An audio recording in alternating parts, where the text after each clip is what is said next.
Hello everyone, welcome to Civil Staff Teaching Exam and warm welcome to today's class.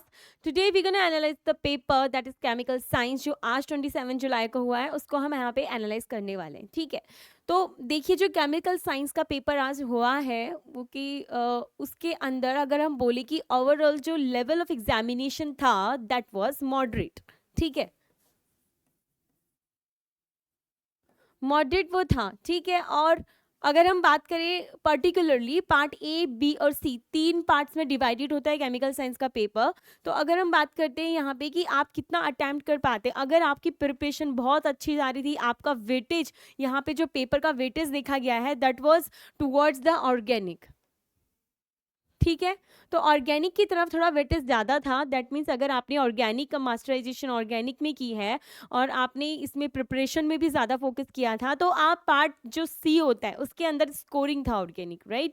तो यहाँ पे organic के पास weightage था. अगर हम परसेंटाइल की बात करें तो वही यहाँ पे 100 ऑफ मार्क्स पे यहाँ पे क्लियरेंस का कट ऑफ जाने के चांसेस हैं. और जीआरएफ की बात करते 110 के अराउंड यहाँ पे कट ऑफ जाने के चांसेस हो रहे हैं. ठीक है, तो ये हमारी जो एग्ज़ाम है उसकी कट ऑफ की बात हुई. अब अगर हम बात करें पर्टिकुलर तो तीन पार्ट आप जानते हैं, that is part A, part B and part C. ठीक है, चलिए अब सर पार्ट्स के बारे में बात करते हैं. तो पार्ट ए, इसके अंदर क्वेश्चन नंबर होते हैं 20, आपको जो अटेम्प्ट करने होते हैं दैट एंड 15. और इसका मतलब यहाँ पे जर्नल एप्टीट्यूड के क्वेश्चंस आते हैं बच्चों, सब्जेक्ट के नहीं आते. तो यहाँ पर जो इस बार एग्जाम पेपर में क्वेश्चंस आए थे वो इस टाइप के थे कि नॉट दैट ईजी. और अगर आप लोगों ने इस तरह की स्टडी की है, जनरल एप्टीट्यूड आपने पढ़ा है, तो आप अराउंड 10 क्वेश्चंस कर सकते हो.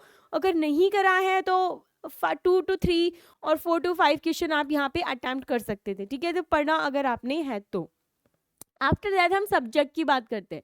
तो सब्जेक्ट आपका था पार्ट बी एंड सी में. ठीक है, अब पार्ट बी जो था as compare to C, part B था इजी था एज कंपेयर टू सी. जो पार्ट बी में क्वेश्चन आए थे वो इजी थे. यहाँ पे जो इनऑर्गेनिक, ऑर्गेनिक और फिजिकल, ठीक है, यहाँ से क्वेश्चंस यहाँ पे आए थे. और पार्ट बी के अंदर बच्चों आपको 40 क्वेश्चंस थे जिसमें से आपको 35 क्वेश्चंस करने थे, अटेम्प्ट करने थे 35. ठीक है, 2 number for each question, that means आपको यहाँ पे 70 मार्क्स का आपका बी पोर्शन आपको दिया गया था. जिसमें से जो लेवल आप अगर बोल सकते हैं तो इनऑर्गेनिक और ऑर्गेनिक इन दोनों का जो लेवल था वो ईजी था. ठीक है, डायरेक्ट रिएक्शंस रिएजेंट्स यहाँ पे पूछी गई थी. इनऑर्गेनिक में भी ऑर्गेनोमेटालिक यहाँ पे आपसे ऑर्गेनोमेटालिक के क्वेश्चंस आप लोगों से पूछे गए थे.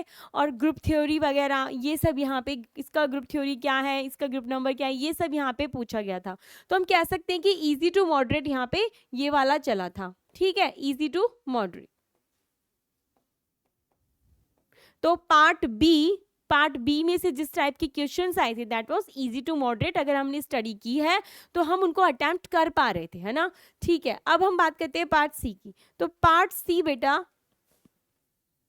जो पार्ट सी आपका पूछा गया है यहाँ पे, जिसके अंदर 60 क्वेश्चन आप लोगों को दिए हुए थे जिसमें से 25 आप लोगों को अटेम्प्ट करने थे. ठीक है, और ये 4 मार्क्स का क्वेश्चन होता है. तो यहाँ पे आपसे जो पूछा गया दैट मीन्स यहाँ पर वेटेज अगर हम देखें तो ऑर्गेनिक के रिएक्शंस का वेटेज बहुत ज़्यादा था. ठीक है, यहाँ पे ऑर्गेनिक मेजर जो था, ऑर्गेनिक के क्वेश्चंस दिए गए थे. और ऑर्गेनिक के अंदर बच्चों रिएजेंट वाले क्वेश्चंस थे यहाँ पे. ठीक है, नेम रिएक्शन आप लोगों से पूछी गई थी. ठीक है, स्पेक्ट्रोस्कोपी वाले क्वेश्चंस थे. ठीक है, तो इस टाइप के यहाँ पे जो ऑर्गेनिक थी यहाँ पर आपको मॉडरेट से लेके थोड़े से टफ लेवल पे जा रहे थे. बिकॉज पार्ट सी में 4 मार्क्स का एक क्वेश्चन होता है ना. तो यहाँ पर जो अपना जो पेपर आया है उसके अंदर थोड़ा मॉडरेट टू टफ चला गया था. तो जो क्वेश्चन का लेवल था वो ये था कि ओवरऑल अगर हम बोलें कि जो सीएसआर का जो आज एग्जाम पेपर हुआ है आपका वो मॉडरेट हमें बोल सकते हैं. उसको मॉडरेट टू थोड़ा सा टफ, ज़्यादा टफ भी नहीं था as compare to last paper.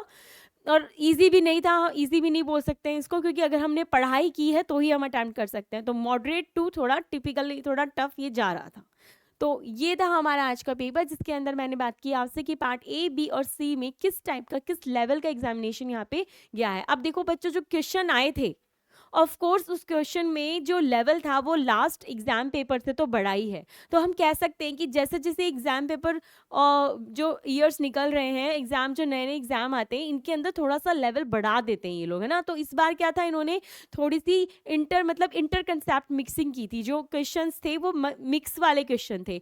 एक क्वेश्चन के अंदर ऑर्गेनिक की बात अगर हम कर रहे हैं तो एक क्वेश्चन के अंदर उन्होंने 2-3 कंसेप्ट डाल के आपसे पूछे हुए थे, जैसे रिएजेंट वाले क्वेश्चन थे, है ना, जिसके अंदर 1 2 3 3 4 स्टेप्स दिए हुए थे अपने पार्ट सी में। उसके अंदर दूसरे कंसेप्ट भी इन्होंने ऐड किए हुए थे। तो इंटर मिक्सिंग कंसेप्ट वाले टाइप के क्वेश्चंस का ट्रेंड इस बार देखा गया, है ना। तो डेफिनेटली कि ये जो पेपर है ये आप लोगों के लिए इस तरीके का भी नहीं था कि आपने बस पढ़ाई नहीं की और आप ऐसे ही देने चले गए, आपका सिलेक्शन हो गया। ऑफ कोर्स 2 और 3 अटेम्प्ट के बाद अगर आप इसे अटेम्प्ट किए आपने इस बार इसको 2 के बाद एटलीस्ट, तो आप लोगों को ये पेपर थोड़ा मॉडरेट लगा होगा। और ऐसे बच्चे जो फर्स्ट टाइम भी देने गए हैं तो उनके लिए तो ऑफ कोर्स टफ है। तो ये डिपेंड करता है कि किस टाइप के स्टूडेंट्स ने पेपर को अटेम्प्ट किया है, उनके बेसिस पे ही क्वेश्चन जो हमारा आज का पेपर हुआ है ये मॉडरेट, ईजी और टफ रहता है ना। वैसे ओवरऑल अगर हम कह सकते हैं तो मॉडरेट टू टफ ये पेपर हमारा था, ठीक है। So thank you so much. And अगर आपको ये वीडियो अच्छी लगी और इन्फॉर्मेटिव लगी तो please like it and share it and subscribe our skill step YouTube channel, जहाँ पे हम नेट की कोचिंग हमारे 1 अगस्त से बैच स्टार्ट कर रहे हैं, ठीक है, उसके लिए। Okay student, all the best and thank you so much.